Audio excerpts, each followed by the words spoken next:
नमस्कार दोस्तों। तो हम लोग आज स्टार्ट करेंगे अपना एक न्यू सीरीज हम लोग स्टार्ट कर रहे हैं, जो कि स्पेशली बिहार दरोगा के लिए होगा और बिहार के सभी एग्ज़ाम्स जैसे कि बिहार एसएससी सीजीएल 4, बिहार एईडीओ का एग्ज़ाम हो, या फिर आप बिहार के इंटर लेवल का एग्ज़ाम देने जा रहे हो, या फिर आप बिहार के दरोगा का एग्ज़ाम देने जा रहे हो। एड्यूटेरिया के द्वारा आप जानते हैं कि प्रैक्टिस सेट निकाला जाता है और आपको पता भी होगा कि टोटल बिहार दरोगा के लिए 1799 पोस्ट पर वैकेंसी जो आई है, उसी वैकेंसी के ऊपर हम लोग इस जो मॉक टेस्ट का एक पूरा का पूरा फॉर्मेट तैयार करके बुक निकाला गया है एड्यूटेरिया के द्वारा, उसी बुक का हम लोग आज सॉल्यूशन करने वाले हैं। और वो सॉल्यूशन होगा बहुत ज़्यादा डिटेल। अगर आप पूरी तरीके से इस सॉल्यूशन को भी अगर आप पढ़ते हैं तो उस क्वेश्चन के इर्द गिर्द जितने भी अलग अलग प्रकार के जो भी कॉन्सेप्ट एंड फैक्ट फिगर्स जो भी बनते हैं, वो सारा का सारा आपके लिए इम्पॉर्टेंट होगा। ठीक है, तो जो भी बच्चे इस सेशन को देख रहे होंगे, जो भी स्टूडेंट्स इस सेशन को देख रहे होंगे, वो कृपया बहुत अच्छे ढंग से नोट्स बनाएंगे, क्योंकि एक एक चीज़ इसमें बताया गया मेरे मुंह से, यानी कि मेरे शब्दों में जो भी चीज़ मैं बोलूँगा वो सारा का सारा चीज़ आप लोगों को बहुत ज़्यादा अच्छे से समझ में आने वाला है और उसे आप कॉपी पे लिखेंगे भी।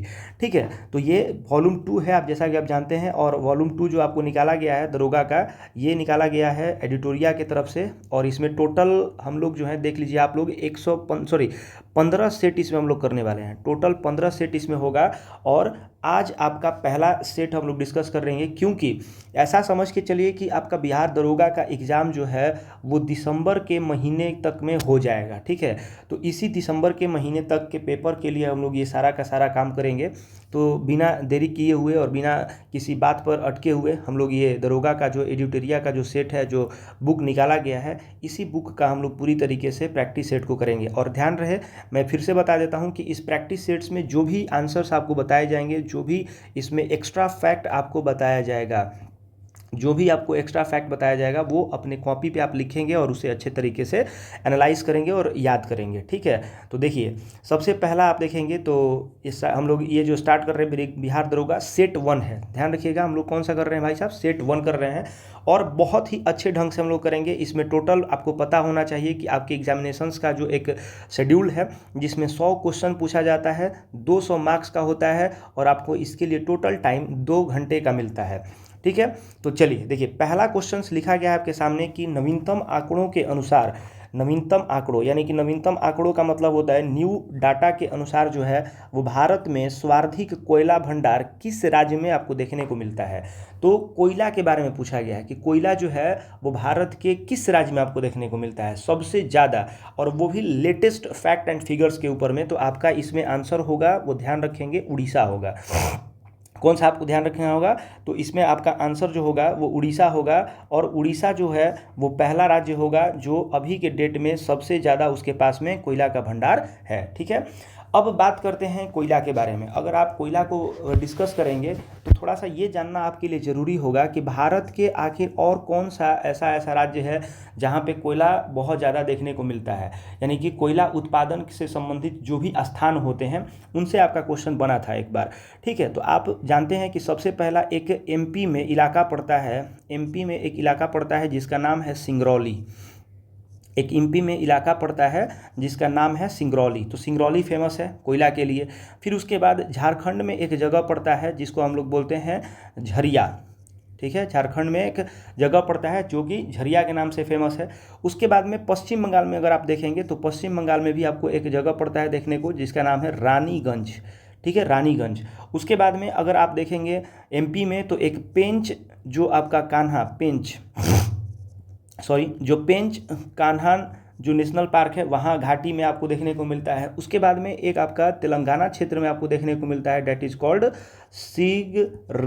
सिगरेनी। ये जो उत्खनन क्षेत्र हैं ये टोटल कोयला के भंडार के रूप में जाने जाते हैं। और अगर सर्वाधिक की बात किया तो उसमें हमारा आंसर कौन सा हुआ, तो उड़ीसा हुआ। इस बात का आप ध्यान रखिएगा। ठीक है, अगर अब बात करें कि और सर इसमें क्या क्या क्वेश्चंस बन सकते हैं इस जो ये आपका पूरा का पूरा दिया हुआ है जो क्वेश्चन उससे, तो आपको मालूम होगा कि देश का हमारा जो संचयी कुल अनुमानित कोयला का जो भंडार है, कुल अनुमानित कोयला यानी कि टोटल कोयला का जो भंडार है भारत में, वो लगभग 361411.46 मिलियन टन है। ध्यान रखेंगे क्या लिखा हुआ है, मिलियन टन जो सोना है वो हमारे अभी देश में टोटल रिजर्व है।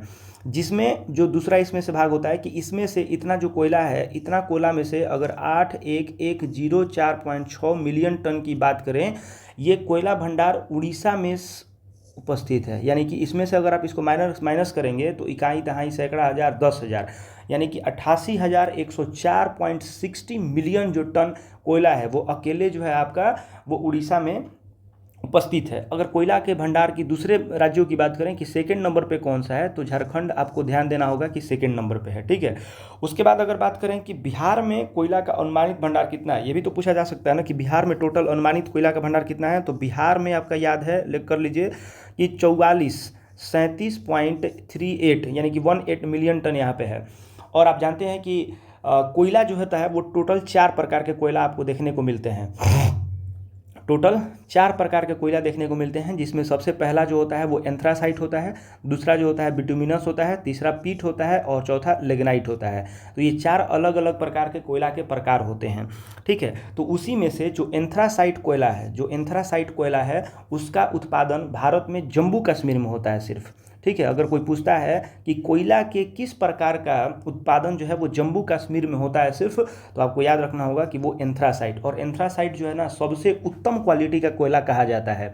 और एंथ्रासाइट में लगभग कार्बन की मात्रा 95% से लेकर के 98% तक या इससे भी ज़्यादा होती है। उसके बाद करें कि अगर थोड़ा सा, ये तो हो गया सर एक्स्ट्रा फैक्ट के बारे में हम लोग समझ गए। अब हम लोगों को आखिर और क्या क्या इस क्वेश्चन से रिलेटेड जानना होगा। देखिए, मैं बोला हूँ कि अगर आप ये वाला सीरीज कर लेते हैं तो आपको ध्यान में रहे कि पूरा का पूरा हमारा कॉन्सेप्ट क्लियर हो जाएगा। तो सबसे अब बात करते हैं हम लोग आखिरी में कि भारत में और किस किस प्रकार के कोयला के ऊपर, भंडारों के ऊपर हम लोग थोड़ा डिस्कस करते हैं। तो ये चीज़ ध्यान रखिएगा। सबसे पहला चीज़ हो जाता है उसमें आपका नंबर 1 में कि हीरा, जैसे और ज़्यादा मिनरल की बात करते हैं तो हीरा जो है ना, वो हीरा आखिर भारत में कहाँ कहाँ पर आपको देखने को मिलता है। सॉरी, एक मिनट, थोड़ा सा मैं पेन की कलर चेंज कर लेता हूँ जिससे थोड़ा सा पढ़ाने में ईजी हो जाएगा। ठीक है, तो उसके लिए थोड़ा सा ध्यान दीजिएगा। चलो, हो गया। अब यहाँ पे एक चीज़ है कि जैसे पूछ रहा है आपसे एग्जाम में कि हीरा जो है, हीरा वो भारत में प्रथम स्थान कौन सा राज्य रखता है। तो हीरा की बात करते हैं, डायमंड की बात करते हैं। तो डायमंड की बात करेंगे तो उसमें आपका हो जाएगा एमपी हो जाता है। ध्यान रखिएगा कि हीरा जो है वो सबसे ज़्यादा भारत में किस राज्य में मिलता है, तो वो एमपी में मिलता है। किस राज्य में मिलता है भाई साहब, तो एमपी में मिलता है। उसके बाद अगर तांबा की बात करें, तांबा की बात करें तो वो भी आपका एमपी हो जाएगा। चांदी की बात करते हैं, अगर चांदी की बात करते हैं तो वो भी आपका राजस्थान। ठीक है, आप राजस्थान का नाम याद रखेंगे। उसके बाद अगर बात करें कच्चा तेल, जो क्रूड ऑयल जिसको हम लोग बोलते हैं, कच्चा तेल जिसको आप लोग बोलते हैं, जो कि राजस्थान में आपको सबसे ज़्यादा देखने को मिलेगा। उसके बाद में लौ अयस्क की बात करते हैं, आयरन से संबंधित चीज़ों की बात करते हैं तो वो होगा आपका उड़ीसा। ठीक है, उसके बाद में प्राकृतिक गैस, जैसे नेचुरल जो गैस है, नेचुरल गैस की बात करें तो वो आपका हो जाएगा असम। उसके बाद में बॉक्साइट की बात करें तो वो हो जाएगा आपका उड़ीसा। बॉक्साइट कहाँ पर देखने को मिलता है, उड़ीसा में। अबरक की बात करें, अबरक की अगर बात करें तो वो आपको देखने को मिलता है आंध्र प्रदेश में। ठीक है, उसके बाद अगर सीसा की बात करें, सीसा की बात करते हैं तो वो आपका हो जाता है राजस्थान। ठीक है, तो इतना सारा जो है ना चीज़ इसमें आपको ध्यान रखना होगा। अब हम लोग चलते हैं अपने दूसरे प्रश्न की ओर। और नोट्स ध्यान रहे अच्छे से आप लोग बनाइएगा। और नोट्स अगर आप बनाएंगे तो फिर इसे बाद में आप अगर आप रिवीजन करेंगे तो आपको पता चलेगा कि हमने कितना सारा कंटेंट, कितने सारे अलग अलग प्रकार के एक ही क्वेश्चन से मिला करके बहुत सारे हम लोग क्वेश्चंस पढ़ चुके हैं। ठीक है, तो इस बात का ध्यान रखिएगा आप लोग। चलिए, दूसरा क्वेश्चन आपसे पूछा जाता है कि डिजिटल प्रशिक्षण प्लेटफॉर्म एकलव्य का अनावरण किसने किया है। यानी कि क्वेश्चन नंबर 2 जो है पूछा गया है कि डिजिटल प्रशिक्षण प्लेटफॉर्म एकलव्य, यहाँ पे जो ये है एकलव्य, इस पे आपको ध्यान देना होगा कि एकलव्य जो है एक क्या है, तो एक डिजिटल प्रशिक्षण प्लेटफॉर्म है। प्रशिक्षण मतलब क्या होता है, जो कि आपको सिखाएगा, कोई चीज़ आपको सिखाने के लिए किया जाता है। तो वो इसके अनावरण जो है वो किसके द्वारा किया गया, तो ये आपको ध्यान रखना होगा। इसका आंसर जो होगा डेट इज कॉल्ड भारतीय सेना, यानी कि भारतीय सेना के द्वारा इसे किया गया है। देखो भारतीय सेना के जो अधिकारी हैं, माने भारतीय सेना के जो अधिकारी हैं उसके प्रशिक्षण के लिए क्रांतिकारी बदलाव लाने की उद्देश्य से, मतलब जो है ना, ये ऑनलाइन शिक्षण मंच जो कहा जाता है एकलव्य, उसको लॉन्च किया गया। और ये भारतीय सेना के जो भी बड़े पोस्ट पे जो सेना के अध्यक्ष होते हैं, सेना के जो बड़े लेवल के जो ऑफिसर्स होते हैं, उनको ट्रेंड करने के लिए ये एकलव्य जो मिशन है उसको लाया गया था, जो कि एक प्रकार का डिजिटल प्रशिक्षण प्लेटफॉर्म है। ये भी ध्यान रखेंगे आप लोग, ठीक है। अगर तीसरे क्वेश्चन की बात करते हैं, तीसरा क्वेश्चन जो आप लोग देख रहे होंगे, लिखा हुआ है कि नर्मदा एवं तापी नदियों के मुहाने पर कौन सा द्वीप है। जैसे आप देखेंगे कि नर्मदा नदी और तापी नदी, मुहाने का मतलब क्या होता है, जहाँ पर वो पानी अपना ले जा करके समुद्र में मिला देती है। तो उसी में पूछा गया है कि नर्मदा और तापी नदियों के मुहाने पर कौन सा द्वीप है। तो ये आपको याद करना होगा कि इसमें से आपको, जैसे अब कौन कौन सा इसमें ध्यान देना होगा कि कौन कौन सा अवस्थित है। तो इसमें मान लीजिए कि पूछ रहा है कि वेलिंगटन द्वीप स्थित है, कि आलियावेट द्वीप स्थित है, या फिर खादियावेट द्वीप स्थित है। तो आपको इसमें आंसर होगा कि भाई साहब इसमें जो आपका आंसर होगा एक से अधिक होगा। ध्यान रखिएगा। अब पूछेंगे सर इसमें आखिर कौन कौन सा है वो बताइए। तो इसमें आप लोगों को पता होना चाहिए कि इसमें जो आलियावेट है, आलियावेट द्वीप, और उसके बाद में खदियावेट द्वीप, ये दो द्वीप ऐसे हैं जो नर्मदा एवं तापी के जो मुहाने हैं उनके ऊपर में ये बना हुआ द्वीप आपको दिखाई देने को मिल जाता है। अगर हम लोग बात करें कि कहाँ कहाँ पर है ये सर, थोड़ा सा कहाँ कहाँ पर है, मैप से हमें थोड़ा समझा दीजिए तो हम लोग को और ज़्यादा ईजी हो जाता है इस चीज़ को करने में। तो मैं एक छोटा सा यहाँ पे मैप लेता हूँ और उस मैप के जरिए मैं आपको समझाने की कोशिश करूँगा। तो देखिए, जैसे ये आपका भारत हो गया, और भारत में अगर आप यहाँ पे देखेंगे, यहाँ पे और यहाँ पे, तो ये नर्मदा और जो है आपका तापी, इन दोनों नदियों के प्रवाह से इधर से आ रही है। और यही चीज़ को एक को कहा गया है जिसका नाम हम लोग जानते हैं, इसका नाम आलियावेट है, और दूसरे का नाम जो है वो खादियावेट है। तो ये आपका टोटल जो है यहाँ से द्वीप जो बनती है वो आपको दिख गया। उसके बाद में अगर आपसे पूछा जाए कि सर वेलिंगटन द्वीप कहाँ पे स्थित है, तो वेलिंगटन द्वीप जो है वो केरल के साइड में यहाँ पे आपको देखने को मिल जाता है। उसके बाद में अगर बात करते हैं, एक याद कर लेना है आप लोगों को, व्हीलर द्वीप कहाँ पे दिखाई देता है भाई साहब, तो व्हीलर द्वीप जो है वो आपको उड़ीसा में दिखाई देता है। व्हीलर द्वीप, मैं मुँह से बोल रहा हूँ, व्हीलर द्वीप जो है उड़ीसा में देखने को मिलता है। उसके बाद में आपको पंबन ब्रिज देखने को मिलेगा। पंबन द्वीप जो है वो भी आपको पता है कि तमिलनाडु रामेश्वरम वाले क्षेत्र में आपको देखने को मिल जाएगा। चलिए अब बात करते हैं कि जो ये वेलिंगटन द्वीप है, ये वेलिंगटन द्वीप जो है वो कहाँ पे देखने को मिलता है, तो कोची शहर का भाग है। किसका भाग है भाई साहब, कोची शहर का भाग है, कोची शहर का भाग है। और आपको ये पता होगा कि माजुली जो द्वीप है वो असम सरकार द्वारा देश का पहला द्वीपीय जिला बनाया गया है। मतलब आप जानते होंगे कि दुनिया का सबसे बड़ा जो नदी द्वीप है वो माजुली है, और उसी माजुली पर जो भारत सरकार है उसे पहला जो है वो क्या करने की घोषणा की थी, तो वो हमारा एक जिला भी है। और ये पहला ऐसा जिला होगा देश का जो नदी के द्वीप पे बना, जो पूरा का पूरा जो भाग है उसी को हम लोग क्या कह दिए भाई साहब, तो उसी को हम लोग बोल दिए हैं एक नदी द्वीप बोल दिए हैं। और उसके बाद में आप ध्यान रखेंगे कि जो पंबन ब्रिज आपको बताए हैं या पंबन द्वीप, ये तमिलनाडु राज्य को, ठीक है, रामनाथपुरम जिले, माने कि यहाँ पे एक जिला पड़ता है तमिलनाडु में जिसका नाम होगा रामनाथपुरम, ठीक है। रामनाथ जो पुरम जिला है उसमें आपको देखने को मिल जाता है, जिसका नाम क्या बताए थे, तो पंबन द्वीप। और यह द्वीप जो है ना भारत और श्रीलंका, कि भारत और श्रीलंका के बीच में देखने को मिलता है, ये भी ध्यान रखेंगे, ठीक है। चलिए उसके बाद अगला हम लोग प्रश्न पे आते हैं, जिसका नाम प्रश्न संख्या होगा 4, और 4 के थोड़ा सा 4 को देखते हैं। कह रहा है कि वर्ष 2025 में नीति आयोग, ठीक है, जो फाइनेंस कमीशन जो है, नीति आयोग जो है द्वारा नवीनतम सतत विकास लक्ष्य, जिसे आपका फुल फॉर्म मतलब एक जिसका आप शॉर्ट फॉर्म बोलते हैं SDG, सस्टेनेबल डेवलपमेंट इंडेक्स, ठीक है, सस्टेनेबल डेवलपमेंट जो विकास का जो लक्ष्य था ग्रो, उसके बोल रहा है भारत सूचकांक 2024-25 जारी किया गया। माने 2024-25 के लिए जो डाटा है SDG का वो नीति आयोग के द्वारा 2025 में जारी किया गया। पूछा है कि इसमें भारत का समग्र स्कोर कितना है, यानी कि भारत का टोटल इसमें स्कोर कितना है भाई साहब, तो इसका आप आंसर देखेंगे तो इसका आंसर हो जाएगा 67। इसमें आपको ध्यान रखना होगा कि पहले राज्य पे कौन सा है, माने पहला पर कौन सा है, तो पहला होगा आपका केरल, पहला आपका कौन सा हो जाएगा, केरल।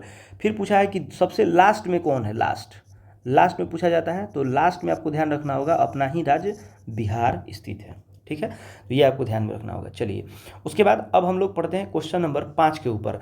तो क्वेश्चन नंबर 5 हमसे पूछा गया है कि हाल ही में किस राज्य के द्वारा शिक्षित बेरोजगार युवाओं को आर्थिक सहायता प्रदान करने के लिए लाडला भाई योजना की शुरुआत की गई है। ध्यान रखिएगा, लाडला भाई, ठीक है, यानी कि लाडला जो भाई है योजना है वो किस राज्य सरकार के द्वारा मतलब बेरोजगार युवाओं को थोड़ा सा शिक्षित करने के लिए, जो ना मतलब जो भी पढ़े लिखे लोग होते हैं तो उनको थोड़ा सा एक तरीके से इकोनॉमिकली फाइनेंशियली उनको थोड़ा स्टेबल करने के लिए लाडला भाई योजना शुरू किया गया। तो 4 ऑप्शंस दिए गए हैं, महाराष्ट्र, छत्तीसगढ़, मध्य प्रदेश और उत्तराखंड। तो उसमें से कौन सा आंसर होगा भाई साहब, तो ये आपका आंसर होगा महाराष्ट्र। कौन सा आंसर होगा, महाराष्ट्र। उसमें आप देखेंगे कि लाडला भाई योजना जो है महाराष्ट्र के द्वारा शुरू किया गया है और इस योजना में ध्यान रखेंगे लिखा हुआ है कि क्या 12वीं पास, ठीक है, 12वीं पास जो भी मतलब स्टूडेंट जो होंगे, जो भी लड़के जो होंगे वो 12वीं पास कर लिए हों उनको 6,000 डिप्लोमा होल्डर, जैसे डिप्लोमा होल्डर लिखा हुआ है, डिप्लोमा होल्डर के तहत जो है 12वीं पास के लिए, और उसके बाद में 8,000 कह कि 8,000 जो है वो ग्रेजुएट, ठीक है, ग्रेजुएट युवाओं को 10,000 रुपये प्रति माह के रूप में मिलेगा। देखिए जैसे पूछा गया है कि मतलब 12वीं वाला को होगा उसके लिए 6,000, डिप्लोमा होल्डर के लिए 8,000 और ग्रेजुएट के लिए 10,000 रुपया जो है ना वो प्रति माह के रूप में उन्हें प्रदान किया जाएगा। और कुछ योजनाएं हैं, मिशन है, कार्यक्रम है जो कि संबंधित राज्य से आपके लिए बहुत ज़्यादा वो मायने रखते हैं, तो ध्यान रखना होगा, इसके लिए आपको अलग से कॉपी पे लिखना होगा। पहला होगा भाई साहब स्वास्थ्य नगरम परियोजना, ठीक है, स्वास्थ्य नगरम परियोजना, ये किसके द्वारा स्टार्ट किया गया है, तो तेलंगाना के द्वारा। उसके बाद है मित्र वन योजना, उसके बाद है मित्र वन योजना जो है वो किसके द्वारा, तो यूपी के द्वारा। उसके बाद में है मुख्यमंत्री मंगला पशु बीमा योजना जो है वो राजस्थान के द्वारा स्टार्ट किया गया है, ध्यान रखिएगा। श्रमिक बसेरा, ठीक है, श्रमिक बसेरा जो योजना है वो गुजरात के द्वारा।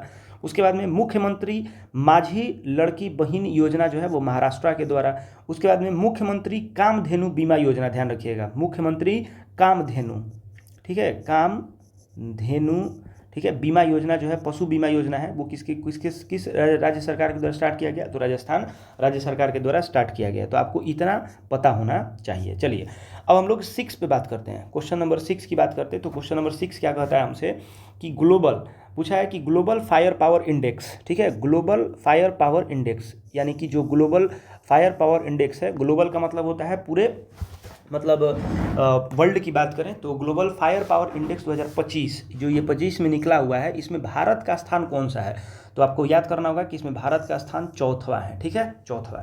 उसके बाद में अब इस बात में ध्यान देना होगा कि इस रैंकिंग में फर्स्ट स्थान किसको मिला है, तो आपका ये हो जाएगा अमेरिका। कौन सा हो जाएगा भाई साहब, अमेरिका। उसके बाद में और ध्यान देना होगा कि जैसे अब बहुत सारे और आपको अलग अलग प्रकार के इंडेक्स निकलते हैं जो कि पूरी तरीके से 2025 के ऊपर आधारित होंगे, तो ये आपको ध्यान देना होगा। वर्ल्ड हैप्पीनेस इंडेक्स, ठीक है, वर्ल्ड हैप्पीनेस इंडेक्स। तो वर्ल्ड हैप्पीनेस इंडेक्स की बात करें तो वर्ल्ड हैप्पीनेस इंडेक्स में भारत का जो स्थान है 118वां है, और इसमें जो फर्स्ट स्थान देश हासिल किया है उसका नाम क्या है, फिनलैंड। उसमें दूसरा जो है 9वीं जो है द वेल्थ रिपोर्ट में, ठीक है, 9वां संस्करण निकाला गया, 19वीं तो इसमें भारत का स्थान 4था है और पहले स्थान पे कौन है, अमेरिका। उसके बाद में ग्लोबल जो भ्रष्टाचार धारक है, यानी कि ग्लोबल भ्रष्टाचार में अगर देखा जाए, करप्शंस में देखा जाए तो इसमें भारत का स्थान 96वां है और पहला स्थान कौन सा होगा, डेनमार्क है। उसके बाद में हेनले पासपोर्ट इंडेक्स बहुत ज़्यादा पूछा जाता है कि हेनले पासपोर्ट इंडेक्स में भारत का टोटल स्थान कितना था, तो भाई साहब 85वां, और उसके बाद में इसमें पहले स्थान पे था सिंगापुर। पहले स्थान पे कौन था, सिंगापुर। ये आपको ध्यान में रखना होगा, ठीक है। तो ये वाला चीज़ हो गया, ये भी क्वेश्चन हो गया। अगर हम लोग बात करते हैं 7वां क्वेश्चन की, ठीक है, 7 क्वेश्चन, तो 7वां क्वेश्चन जो होगा लिखा हुआ है कि मेजर ध्यानचंद अभी हम लोग 7वां क्वेश्चन पे हैं और 7वां क्वेश्चन को देख रहे हैं। मेजर ध्यानचंद खेल रत्न पुरस्कार, यानी देखिए यहाँ पे मेजर ध्यानचंद खेल रत्न पुरस्कार 2024 से कितने खिलाड़ियों को सम्मानित किए जाने की घोषणा की गई है। यानी कि 2024 जो ईयर था उसमें जो बढ़िया खेल प्रदर्शन करने वाले व्यक्ति थे, जिसको मेजर ध्यानचंद खेल रत्न पुरस्कार दिया जाता है, उसको देने के लिए कितने खिलाड़ियों को मतलब इसमें जो है पूरी तरीके से सम्मानित करने की घोषणा की गई थी। तो टोटल इसमें 4 खिलाड़ी थे। टोटल कितने खिलाड़ी थे? 4। ठीक है, अब ये आपको ध्यान में रखना होगा। अब इनमें कौन कौन ये 4 लोग थे? तो पहली जिनका नाम क्या था? मनु भाकर। पहली जिनका नाम क्या था? मनु भाकर, जो कि आप जानते हैं कि ये शूटिंग से बिलोंग करती हैं, ये शूटिंग जो एथलीट हैं। उसके बाद में दूसरे नंबर पे आपका आ जाता है जिसका नाम है हरमनप्रीत कौर। हरमनप्रीत कौर, आपको पता होगा कि हरमनप्रीत कौर जो है वो हॉकी से संबंधित है। उसके बाद तीसरा आपको ध्यान रखना होगा वो है प्रवीण कुमार। उसके बाद में प्रवीण कुमार जो कि पारा एथलीट हैं, ये भी आपको पता होना चाहिए। और इसमें जो चौथा है उसका नाम है डी गुकेश। ठीक है, डी गुकेश बहुत ज़्यादा चर्चित व्यक्ति हैं जो कि शतरंज से फेमस थे, तो ये 4 जो मेजर ध्यानचंद जिनको खेल रत्न पुरस्कार 2024 में से देने की बात की गई है, नाम याद रखेंगे। पहला मनु भाकर जो कि शूटिंग से बिलोंग करती थी, दूसरा हरमनप्रीत कौर जो कि हॉकी से बिलोंग करती थी, प्रवीण कुमार जो कि पारा एथलीट थे, और डी गुकेश जो कि शतरंज के खिलाड़ी थे। ठीक है, तो ये वाला सारा आपको बात याद रखना होगा। 8वां क्वेश्चन पे चलते हैं। तो 8 क्वेश्चन हमारे लिए क्या कह रहा है? कह रहा है कि भारत का पहला स्वदेशी रूप से विकसित प्रदूषण नियंत्रक पोत, क्या कह रहा है भाई साहब? भारत का पहला, ठीक है, वो भी स्वदेशी। स्वदेशी का मतलब होता है जो भारत इंडिजीनियसली बनाया हो। विकास रूप में विकसित प्रदूषण नियंत्रण, ठीक है, पोत का नाम क्या है जिसे अगस्त 2024 में लॉन्च किया गया है? मतलब 2024 में लॉन्च इसे किया गया था। तो इसका नाम आप लोग ध्यान रखेंगे तो ये होगा आपका समुद्र प्रताप। ठीक है, और यहाँ ये लिख लीजिए कि VVI क्वेश्चन है और आपके एग्जाम में पूछा जाएगा, बहुत ज़्यादा इंपॉर्टेंट ये क्वेश्चन बनता है कि भारत का पहला स्वदेशी रूप से विकसित प्रदूषण नियंत्रक पोत का नाम क्या है, जिससे कोई भी मतलब प्रदूषण पे ये नियंत्रित कर सकता है। तो इसको लॉन्च किया गया अगस्त 24 में। तो इसमें जो समुद्र प्रताप है इसका नाम है। अब आप ये ध्यान रखेंगे कि इसे कब ये लॉन्च किया गया था? तो 29 अगस्त 2024 को गोवा में लॉन्च किया गया था। कहाँ पर किया गया था? गोवा में। और यह जो है ना गोवा शिपयार्ड लिमिटेड के द्वारा ही इसे बनाया गया है। गोवा शिपयार्ड, ठीक है, गोवा शिपयार्ड कंपनी है, लिमिटेड कंपनी है, उसी के द्वारा इसका फॉर्मेशन किया गया है। 19 नंबर की बात करें, क्वेश्चन नंबर जो 9 है, 9 की अगर बात करें तो लिखा हुआ है कि 15 अप्रैल 2025 को 23वें विधि आयोग अध्यक्ष किसे नियुक्त किया गया है? 23वें विधि आयोग, ध्यान रखिएगा, 23वें विधि आयोग 15 अप्रैल 2025 को। तो 15 अप्रैल 2025 को तो इनका नाम होगा दिनेश माहेश्वरी। ध्यान रखेंगे, दिनेश माहेश्वरी। ठीक है, दिनेश माहेश्वरी को मतलब उस तरीके से सुप्रीम कोर्ट के पूर्व जो जस्टिस हैं, क्या हैं? तो 15 अप्रैल 2025 को आपको पता होगा कि सुप्रीम कोर्ट के पूर्व जस्टिस थे और जिनका नाम क्या था? दिनेश माहेश्वरी। उनको 23वें, ठीक है, विधि आयोग के अध्यक्ष के रूप में नियुक्त किया गया है।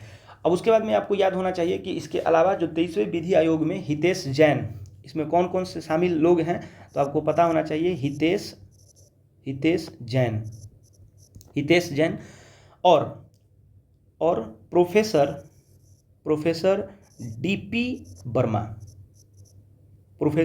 वर्मा, ये जो है इसमें पूर्णकालीन सदस्य होंगे।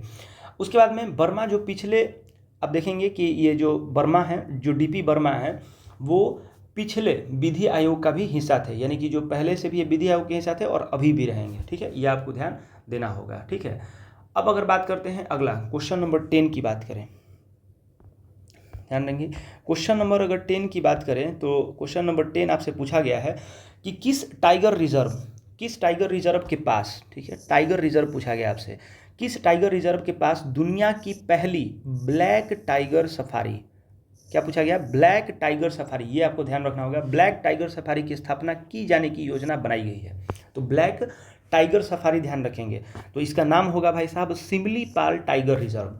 अब आपको पता होना चाहिए कि सिमलीपाल जो टाइगर रिजर्व है, दुनिया की पहली टाइगर ठीक है, ब्लैक सफारी जो है की स्थापना योजना बनाई गई है। और सिमलीपाल आपको पता होना चाहिए कि किस राज्य में है, तो ये उड़ीसा राज्य में आपको देखने को मिल जाता है। कहाँ पे देखने को मिलता है? उड़ीसा राज्य में आपको देखने को मिलता है। अब आपको यहाँ पे कुछ चीज़ें याद करनी होंगी जो टाइगर रिजर्व से इम्पोर्टेंट होगा कि कौन कौन सा भारत में टाइगर रिजर्व आपको याद करने पड़ेंगे। तो एक होता है जिसका नाम है जिम कॉर्बेट, ठीक है, जिम कॉर्बेट जो कि उत्तराखंड में है, उत्तराखंड में है। उसके बाद में आपको ध्यान रखना होगा बांदीपुर, उसके बाद में आपको ध्यान रखना होगा बांदीपुर जो कि कर्नाटक में है। उसके बाद में आपको ध्यान रखना होगा मानस, मानस असम में स्थित है, ठीक। ये सारे के सारे टाइगर रिजर्व्स हैं।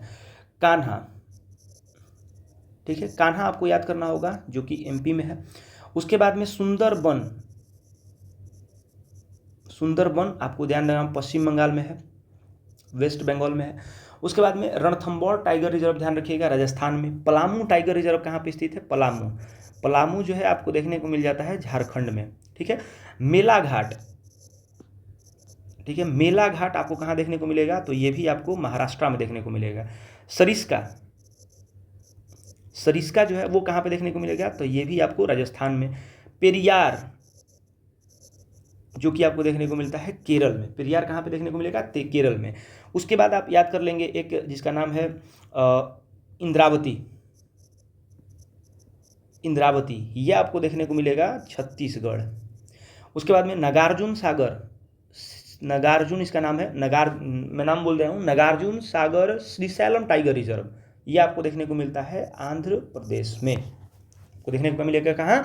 आंध्र प्रदेश में। तो ये इतने सारे टाइगर रिजर्व्स हैं जो कि आपको याद करके रखने पड़ेंगे, आपके एग्जाम के लिए बहुत ज़्यादा इंपॉर्टेंट हो जाता है, ठीक है। चलिए अब हम लोग बात करते हैं क्वेश्चन नंबर 11 कि क्वेश्चन नंबर 11 क्या कह रहा है, तो इस पर आप लोग थोड़ा सा गौर कीजिएगा। 11 में कह रहा है कि 18वीं भारत वन स्थिति रिपोर्ट 2023 के अनुसार भारत के कितने प्रतिशत क्षेत्रों में वन एवं वृक्षावरण किया गया है। ये क्वेश्चन एक तरीके से बीपीएससी में इनडायरेक्टली पूछा गया था और आप में इस तरीके से पूछा गया है, ये आप लोग ध्यान रखिएगा। 18वीं वन स्थिति रिपोर्ट 2023 के अनुसार, 2023 जो बेस ईयर है वो लिया गया है।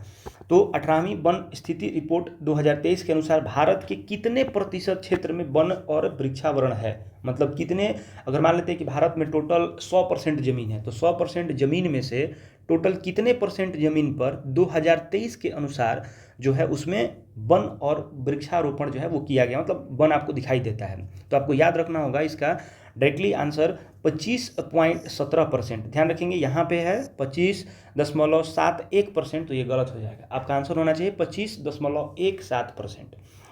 और आपको पता होना चाहिए कि ये जो रिपोर्ट है वो कौन निकालता, कौन है, ये रिपोर्ट निकालता कौन है। तो आपको याद होना चाहिए कि पर्यावरण, जो कि पर्यावरण वन जलवायु परिवर्तन मंत्रालय, ठीक है, पर्यावरण वन जलवायु परिवर्तन मंत्रालय जो है इस रिपोर्ट को निकालती है। और इसे हम लोग शॉर्ट फॉर्म में क्या कहते हैं भाई साहब? ISFR बोलते हैं, ISFR बोलते हैं, जिसका नाम हो गया पर्यावरण वन जलवायु परिवर्तन मंत्रालय।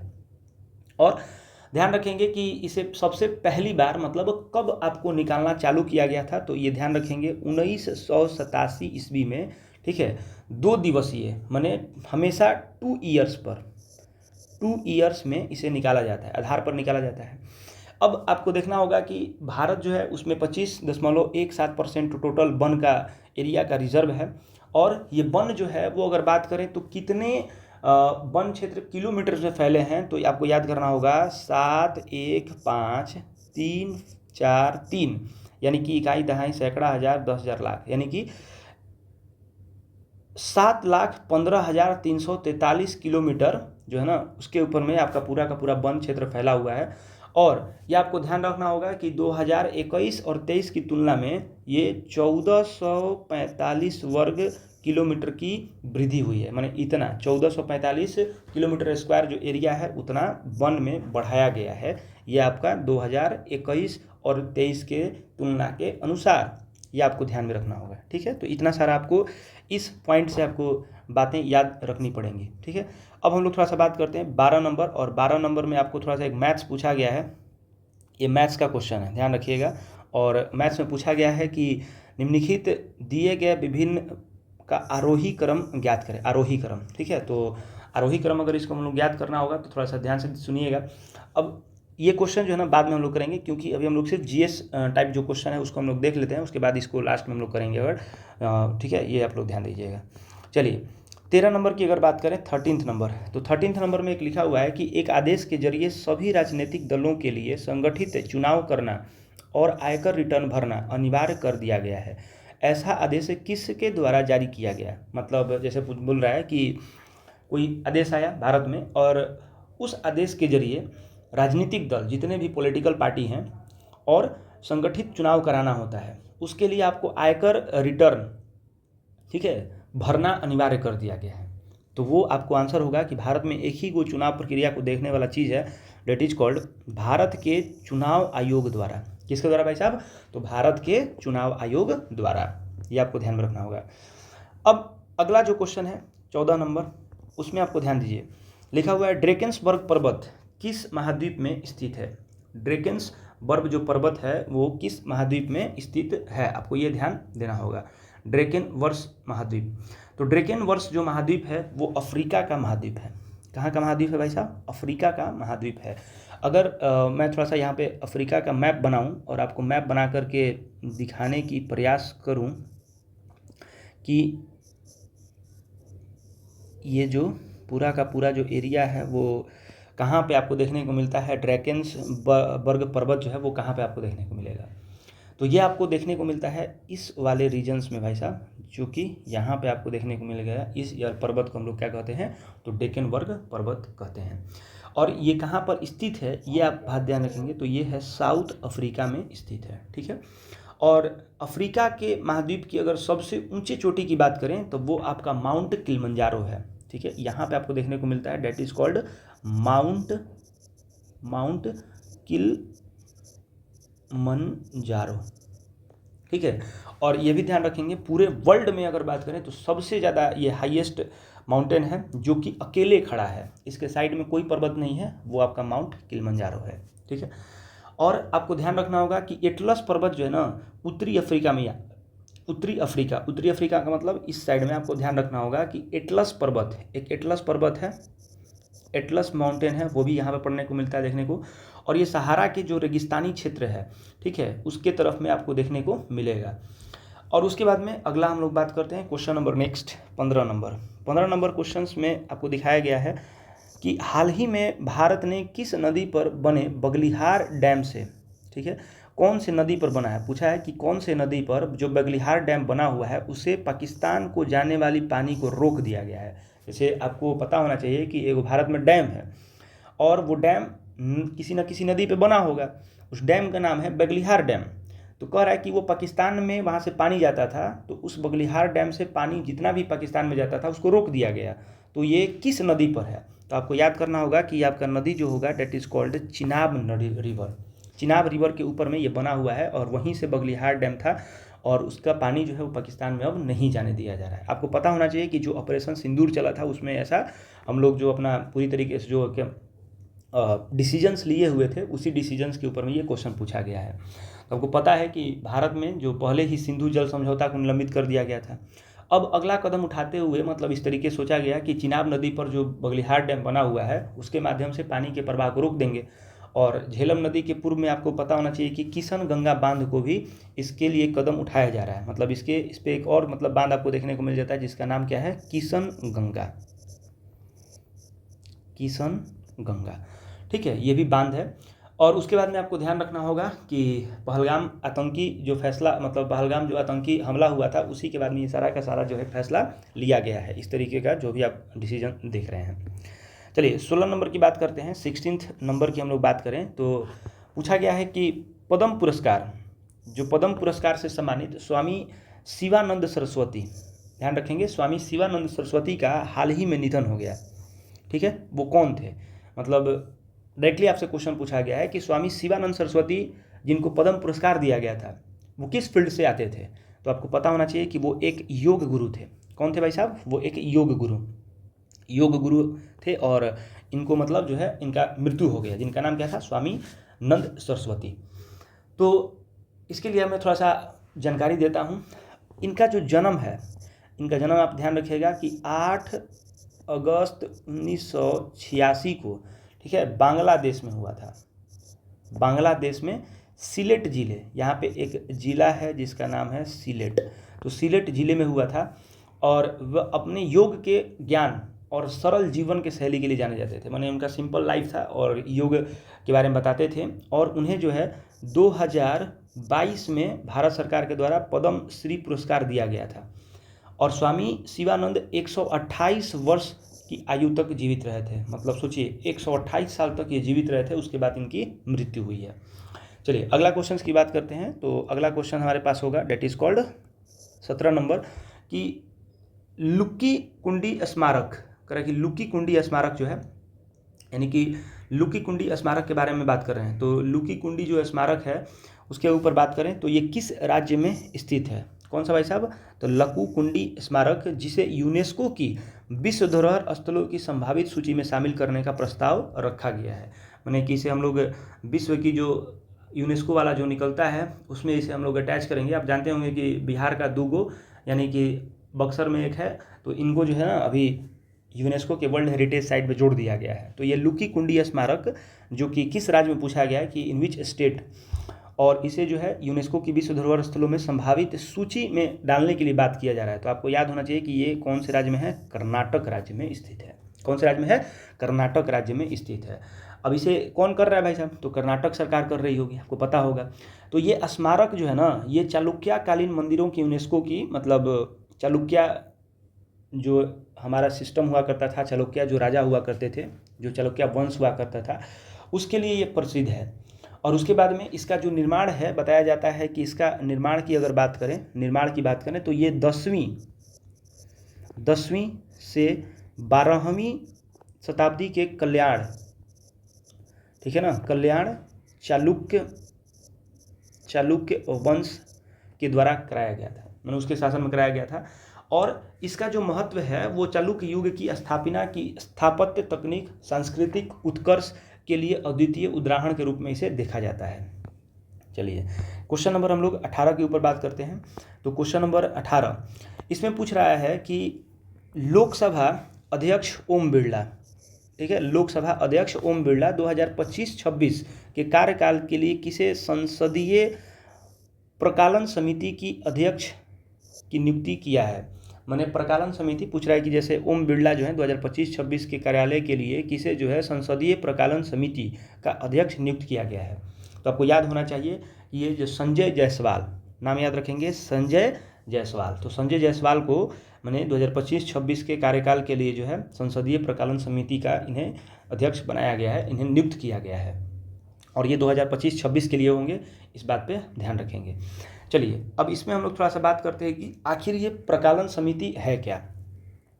आपको ये डाउट आ रहा होगा कि ये सर संसदीय प्रकालन समिति क्या है। तो संसदीय प्रकालन समिति जो है एक बजट में सरकार द्वारा मतलब प्रस्तावित व्यय के अनुमानों की जांच करती है, कितना एक्सपेंडिचर हुआ, कितना खर्चा हुआ, तो उनके अनुमानों की टोटल ये जांच करती है। और इसी जांच के लिए मतलब ये वाला समिति आपको देखने को मिलता है, ठीक है, जिसका नाम क्या है? संसदीय प्रकालन समिति।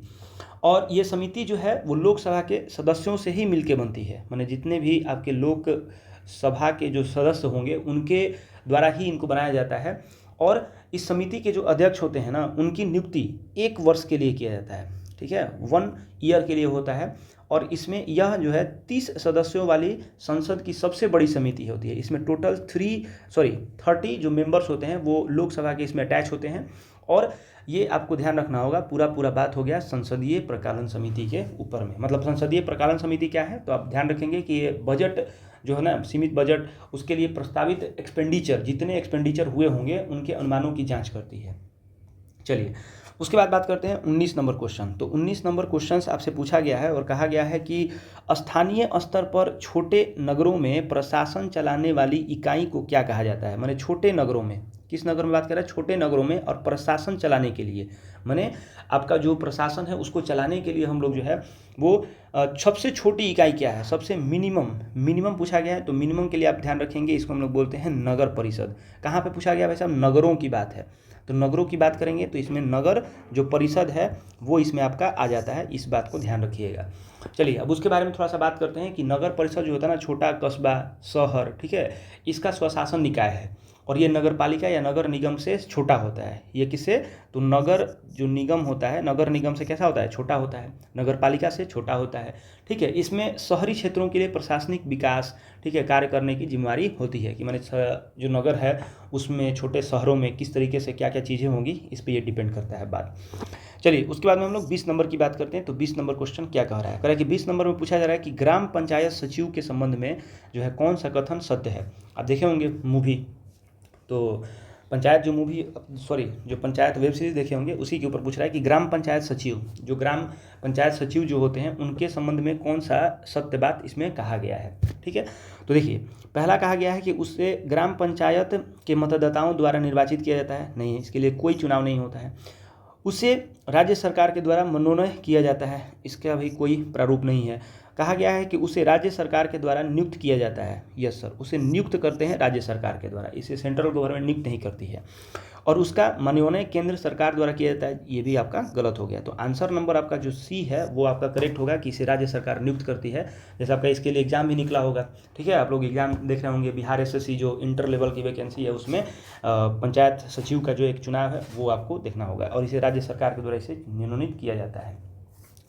इसमें थोड़ा सा ये बात जानने वाला ये है कि ये सचिव जो होता है वो ग्राम सभा का सचिव होता है। ठीक है, ये जो सचिव होता है वो ग्राम सभा का सचिव होता है। किसका होता है भाई साहब? ग्राम सभा का।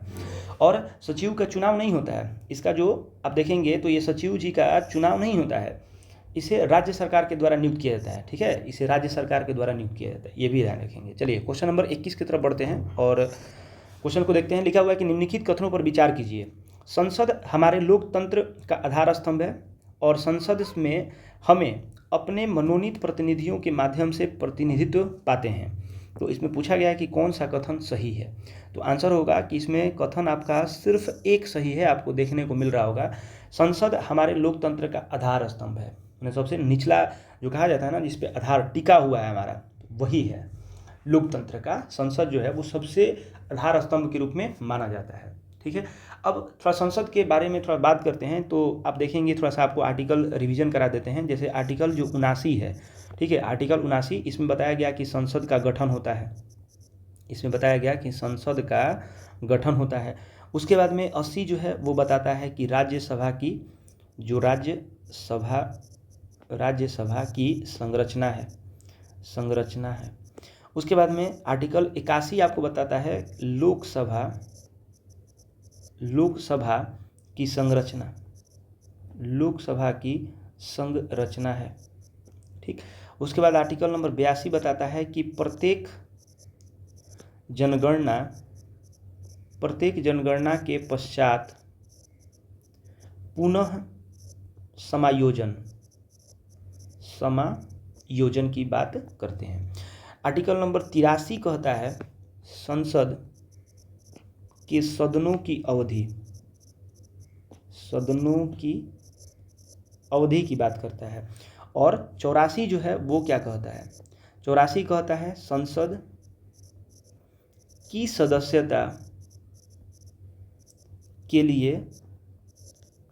लिए अहर्ता। और 85 आपको ध्यान रखा होगा, संसद के सत्रावासन और विघटन की बात करता है। तो इतना सारा आपको आर्टिकल इस क्वेश्चन से रिलेटेड बातें ध्यान में रखनी होंगी, जो कि बार बार एग्जाम में पूछा जाएगा आपसे। ठीक है, चलिए क्वेश्चन नंबर 22 की बात करते हैं। क्वेश्चन नंबर 22 कहा गया है कि इंदिरा गांधी साहनी एवं अन्य बनाम भारत संघ का प्रसिद्ध मामला किसके लिए प्रसिद्ध है? मतलब जैसे ये केस हुआ, उस केस में आपको बताना होगा कि ये किस लिए जो है फेमस है। कौन सा भाई साहब? तो आपको बताना होगा भाई साहब कि ये जो सामाजिक और क्या बोलते हैं, इंदिरा गांधी माने इंदिरा साहनी और अन्य बनाम जो भारत संघ है, भारत संघ इंडियन यूनियन की बात करें तो ये दोनों आपस में वर्सेज ही किस लिए जो मामला है वो प्रसिद्ध है। तो आपको याद करना होगा कि ये अनुसूचित जाति जी नहीं, ये सामाजिक और शैक्षणिक दृष्टि से, हाँ ये वाला आपको ध्यान रखना होगा कि सामाजिक और शैक्षणिक दृष्टि से पिछड़े वर्गों के लिए आरक्षण पर निर्णय देने को लेकर के, माने जो पिछड़ा वर्ग है उनके सामाजिक, उनके सोशल और उनके जो एजुकेशनल पूरा साइट्स है उसके ऊपर में जो आरक्षण का निर्णय जो किया जाएगा उसके लिए ये आपका केस जो है वो फेमस है। और ये कब जा कर के मतलब इन्होंने मतलब ये वाला चीज़ आया था वो सामने, तो सर्वोच्च न्यायालय में 1992, ध्यान रखेंगे कब, 1992 में ओबीसी, जो आप ओबीसी देखते हैं अदर बैकवर्ड क्लास, आरक्षण के लिए टोटल 27% जो आरक्षण है रिजर्वेशन की, मतलब रिजर्वेशन को बरकरार रखने और कुछ इसके शर्त के लिए आरक्षण की सीमा 50% भी निर्धारित की गई थी, ध्यान रखिएगा आप लोग।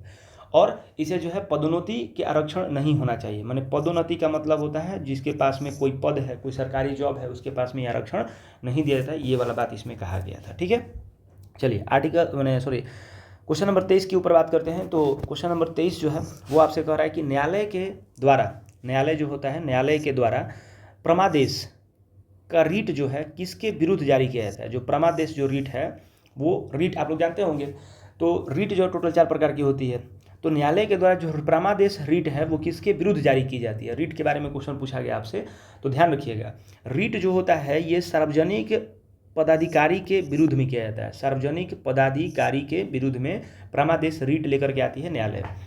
अब थोड़ा सा बात करते हैं कि आखिर ये प्रमादेश है क्या। ठीक है, थोड़ा सा बात करते हैं कि ये प्रमादेश आखिर है क्या। तो प्रमादेश ये आदेश तब जारी मतलब किया जाता है जब न्यायालय को लगता है, मतलब जब न्यायालय को लगेगा कि कोई सार्वजनिक पदाधिकारी जो है अपने कानूनी और संवैधानिक दायित्वों का पालन नहीं कर रहा है। मतलब जो भी उसका कानूनी और संवैधानिक दायित्व है जिसको पालन करना पड़ता है, अगर उसे पालन नहीं कर रहा होगा तो ये प्रमादेश जो रीट है बुलाया जाता है। और इसके किसी व्यक्ति का मौलिक अधिकार प्रभावित हो रहा है, मान लीजिए कि अगर कोई व्यक्ति का मौलिक अधिकार प्रभावित हो रहा है उसके लिए भी, तो ये टोटल अनुच्छेद, इसके लिए एक अनुच्छेद होता है आर्टिकल 32। ठीक है, और आर्टिकल 32 में कहा गया है कि जो सुप्रीम कोर्ट है ना, जो सुप्रीम कोर्ट है वो रीट जारी कर सकती है। और आर्टिकल नंबर जो है 226 उच्च न्यायालय को यानी कि हाई कोर्ट को, ध्यान रखेंगे आर्टिकल नंबर 32 जो कि सुप्रीम कोर्ट रीट जारी करेगी, आर्टिकल नंबर 226 जो कि हाई कोर्ट रीट जारी करने का इनके पास में अधिकार दिया गया है। चलिए हम लोग बात करते हैं क्वेश्चन नंबर 24 की। तो क्वेश्चन नंबर 24 में कहा गया है कि किसी व्यक्ति को उसके प्राण और दैहिक स्वतंत्रता के लिए संबंध में संरक्षण भारत के संविधान में किस अनुच्छेद में वर्णित है। मतलब जैसे वो प्राण, उसके बाद में उसका दैहिक स्वतंत्रता, वो क्या क्या अपने शरीर से करना चाहता है, तो इस तरीके इसके तरीके के जो भी जितने भी प्रकार के आपके अनुच्छेद बने होंगे वो अनुच्छेद नंबर 21 में पूछे जाते हैं। ठीक है, ध्यान रखेंगे अनुच्छेद 21। अच्छा, ये अनुच्छेद जो है बहुत ज़्यादा फंडामेंटल राइट्स इंपॉर्टेंट है एग्जामिनेशन के लिए, तो इसमें आप ध्यान रखेंगे कि एक स्वतंत्रता का अधिकार, जो स्वतंत्रता का अधिकार है उसी में ये आता है। तो जो स्वतंत्रता का अधिकार है वो ध्यान में रखेंगे, स्वतंत्रता का अधिकार, right to freedom, right to freedom, ये वाला अधिकार। तो इसमें आपको ध्यान रखा होगा 19, आर्टिकल नंबर 19 किस लिए फेमस है। तो जैसे वाक्य, बोलने की अभिव्यक्ति, बोलने एवं अभिव्यक्ति की स्वतंत्रता इसमें दी गई है। आर्टिकल नंबर 20 की बात करें तो अपराधों के लिए, ठीक है, अपराधों के लिए दोष सिद्धि के संबंध में जो है संरक्षण दिया गया। और आर्टिकल नंबर 22 जो है वो ध्यान रखेंगे,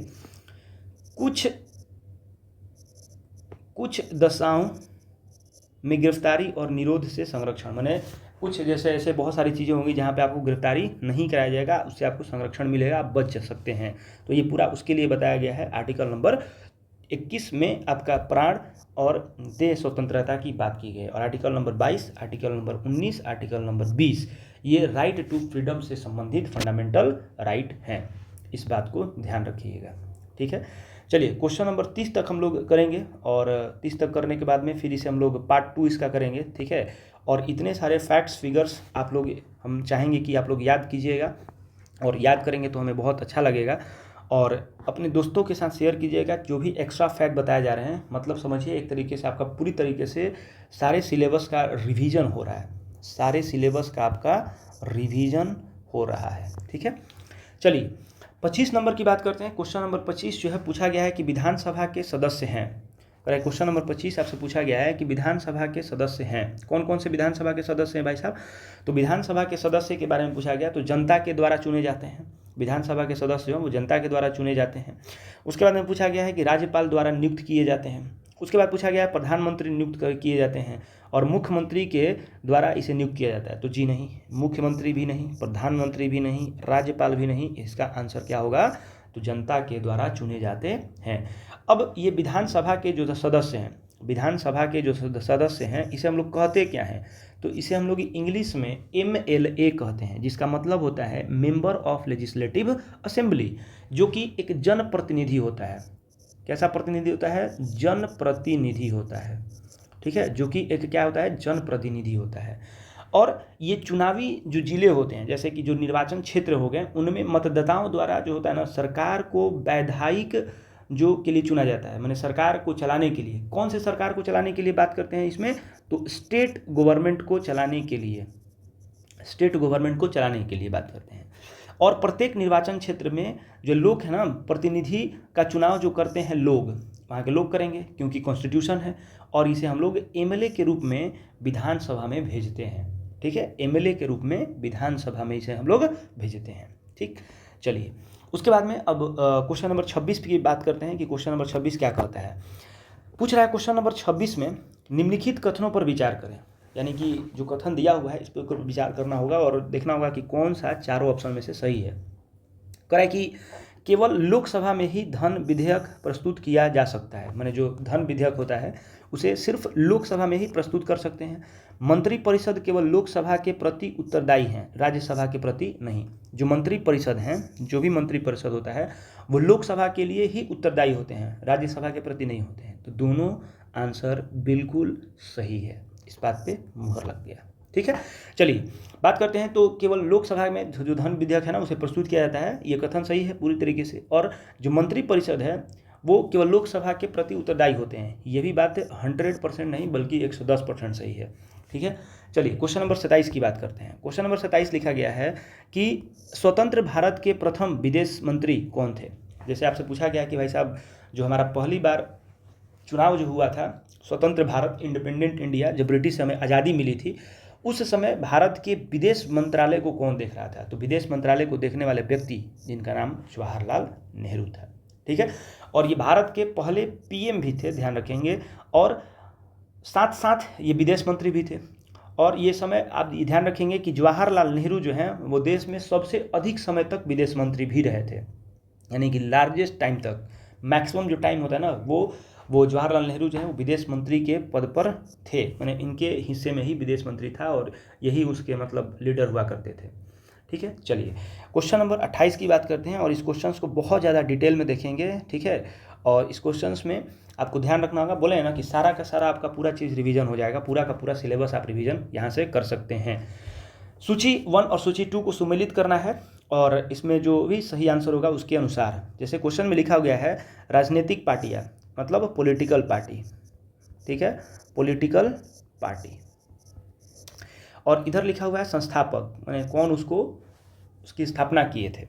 जैसे लिखा हुआ है कि भारतीय जनसंघ, जो भारतीय जनसंघ है उसके कौन है? तो भारतीय जनसंघ के आपको याद करना होगा, ये हैं आपके श्यामा प्रसाद मुखर्जी, ठीक है, श्यामा प्रसाद मुखर्जी। तो फर्स्ट का 2 हो गया, फर्स्ट का 2, और एक ही आंसर जो है वो सही है, फर्स्ट का 2, ठीक है। ज़्यादा टाइम नहीं देना होता, ध्यान देना होता है कि एक मिल जाए, फिर उसके बाद हम लोग इसमें से देख लेते हैं। चलिए अब आपको थोड़ा सा ध्यान देना होगा कि ये जो कन्हैया लाल केएम मुंशी आप देख रहे हैं, जो केएम मुंशी हैं उनके द्वारा कौन सा किया गया है, ये भी आपको पता होना चाहिए। तो केएम मुंशी जो है वो स्वतंत्र पार्टी की एस्टेब्लिशमेंट किए थे, स्वतंत्र पार्टी के स्थापक थे। जो कि अब केएम मुंशी क्या थे? तो केएम मुंशी के बारे में कहा जाता है कि ये एक वकील थे, ठीक है, ये एक इतिहासकार थे, ठीक है, ये भाषावादी थे और कांग्रेस नेता गांधीवादी भी थे। और इन्हें बाद में केंद्रीय मंत्रिमंडल में जो है ना स्वतंत्र, मतलब केंद्रीय मंत्रिमंडल में भी इनको जिम्मेदारी दी गई और इन्हें स्वतंत्र पार्टी की जो है उन्होंने क्या किया था, संस्थापक भी हैं। उसके बाद आता है कि श्यामा प्रसाद मुखर्जी जो कि भारतीय जनसंघ के हैं, ये 1901 और 1953 तक जो है, मतलब ये वाला चीज़ आपको देखने को मिलेगा। ये जन्म इनका जो है पश्चिम बंगाल में, वेस्ट बंगाल की बात करें वहाँ पे हुआ।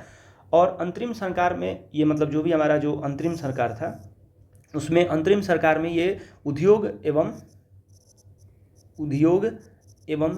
पूर्ति मंत्रालय हुआ करते थे। पूर्ति मंत्री के जो है वो वकील हुआ करते थे, ये इनको मिला हुआ था।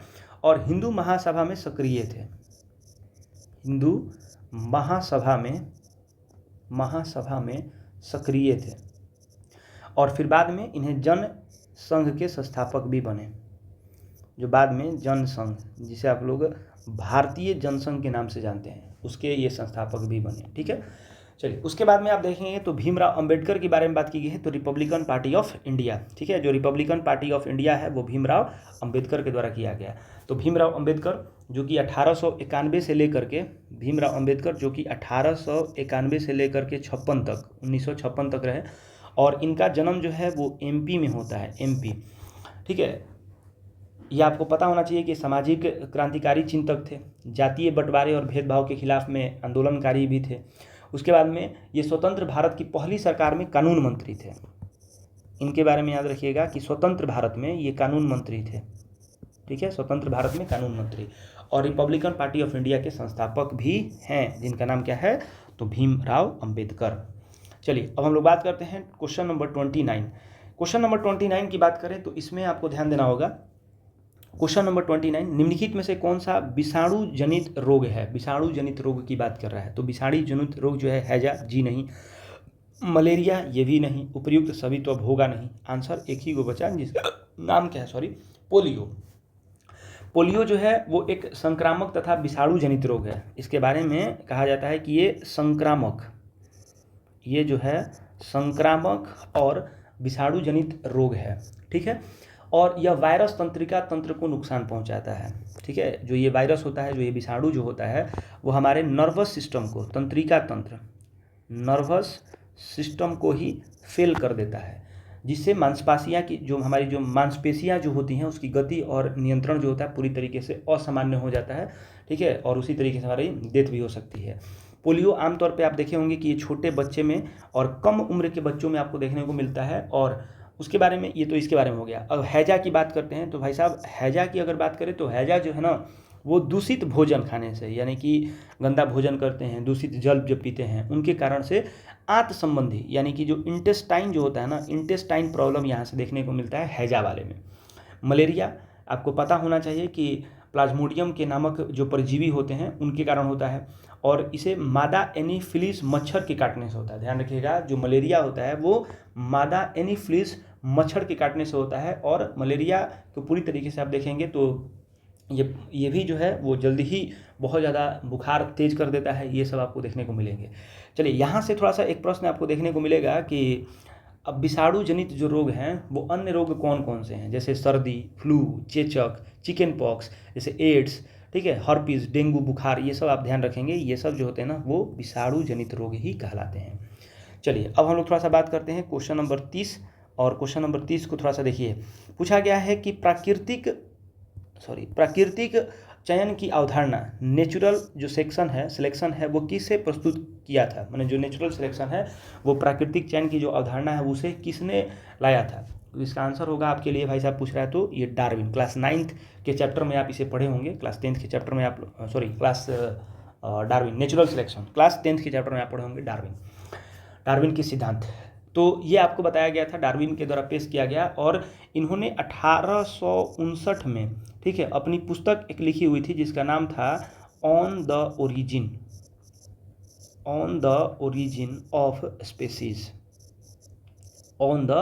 Origin of species. इनके किताब का नाम था, 1859 में पब्लिश किए थे, उन्हीं में ये सारा बात सिद्धांत जो है वो प्रकाशित किए थे। और बता रहे थे कि जैसे कोई भी वह प्रक्रिया जिसके कारण जो है ना किसी आबादी के कोई जैविक विशेषता बढ़ती है या घटती है, ठीक है, और इसे हम लोग प्राकृतिक चयन कहते हैं, नेचुरल साइंस कहते हैं। और डार्विन के प्राकृतिक चयन के सिद्धांत लोकप्रिय इसलिए भी हैं क्योंकि इन्हें डार्विनवाद के नाम से भी इन्हें जाना जाता है। ठीक है, ये भी आप लोग ध्यान रखेंगे। चलिए थोड़ा सा मैं आज के लिए इतना ही क्लास लेता हूँ, ठीक है, और बाकी जो अगला क्लास जो होगा ये कल आपको मिल जाएगा, सेकेंड पार्ट इसका, ठीक है। क्लास लंबा होता जाएगा तो इसलिए आप ध्यान रखेंगे कि ये पहला पार्ट था, फर्स्ट पार्ट था। सेकंड पार्ट जो है आपको कल देखने को मिलेगा, और सेकंड पार्ट में जो बाकी बचे क्वेश्चंस हैं 70 क्वेश्चंस, उसको हम लोग करेंगे। और एक क्वेश्चन ऊपर में मैथ्स का हम लोग छोड़े हुए हैं, उसको भी हम लोग लास्ट में देखेंगे, क्योंकि अभी हम लोग सिर्फ जीएस वाले सेक्शंस को देख रहे थे। बाकी इसी तरीके से टोटल आपको इस बिहार दरोगा का जो एडिटोरिया का जो सेट है वो 15 सेट कराया जाएगा। और जब ये 15 सेट इस एक्सप्लेनेशन के साथ जब आप कर लेते हैं, जब नोट्स बना लेते हैं, जो भी बातें हम बोल रहे हैं उसको कॉपी पे नोट कर रहे होते हैं, देन आफ्टर ये समझिए कि आपका पूरा का पूरा कॉन्सेप्ट जो है वो क्लियर। और अगर आप एग्जाम में जाकर के बैठेंगे और जो भी आप अपना कॉपी रिवाइज कर रहे होंगे, जो भी आपके पास जो भी स्टडी मटेरियल होगा, जो भी उससे आप पढ़ाई कर रहे होंगे, तो ये आपको पता चल रहा होगा कि पूरी तरीके से एक समराइज वे में सारी की सारी क्वेश्चंस के ऊपर जितने भी पकड़ आपकी होनी चाहिए वो सारा का सारा चीज़ हम करा दे रहे हैं। तो तब तक के लिए धन्यवाद, मिलते हैं कल इसके सेकंड पार्ट में। और अपने फ्रेंड्स के साथ में थोड़ा शेयर कीजिएगा, चैनल नया है तो चैनल को सब्सक्राइब कीजिएगा, ठीक है। और आपके सपोर्ट की ज़रूरत होती है, तो इस चीज़ को भी आप ध्यान में रखेंगे। चलिए, तब तक के लिए धन्यवाद, थैंक यू।